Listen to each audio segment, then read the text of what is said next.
नमस्कार, हांव राजेश वैकुंठ दाबोळकर।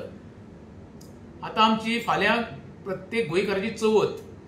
आता हिंदू समाजान गोंयान सगळ्यांक तर व्हडलो उत्सव जाता प्रत्येक घरांत जाल्यार चवथ। हांवें जेन्ना हांव म्हापसा गेलो तेन्ना पयलें अख्ख्या रस्त्यांची दुर्दशा जाल्ली आसा आनी आमचे निर्लज्ज राजकारणी जेंका लोकांनी निवडून दिल्ले तेंचे व्हडले व्हडले बॅनर हांवें रस्त्या कुशीक पयले चवथीची शुभेच्छा दिता आसतना।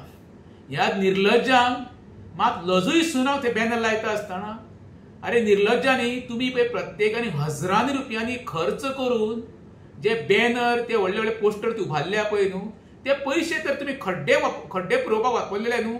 आयज गोंयची जनता सुरळीत आपली माटोळी किंवा इतर खरेदी करपाक वचून सुरळीत घरा पावतले। तुमकां मात ना तनाची ना मनाची लज बी कांय ना न्हू, सारखे दाट कशे जाल्ले आसा तुमी।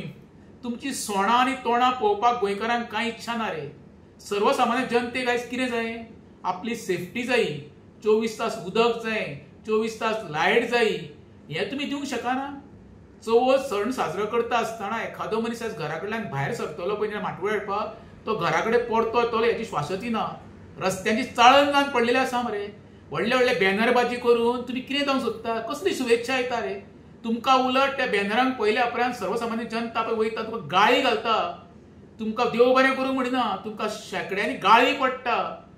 तुमकां निवडून दिल्ले तुमचे बॅनरबाजी करपाक न्हू, तुमकां निवडून दिल्ले लोकांनी सगळ्यो सोयी सुविधा लोकांक दिवच्यो म्हणून। आयज चवथीचो सण आनी पयशे जाल्यार रस्त्यांनी दुर्दशा जाल्ली आसा पळय, तुमी ते बॅनर लावच्या पेक्षा ते खर्च करून ते खड्डे पुरयल्ले न्हू जाल्यार तुमकां वालोर आसलो। आयज मुख्यमंत्र्यान सांगलें 2 दिसांनी सगळे खड्डे पुरयता म्हणून। खड्डे एक समज खड्डे पुरोवंक ना, पण रस्त्याची अशी दुर्दशा केल्ली आसा न्हू। गणराया हेंका तरी सद्बुद्धी दी रे बाबा, कित्याक हे मरे लोकांक फोंडान घालपाकूच फुडें सरलेले आसा।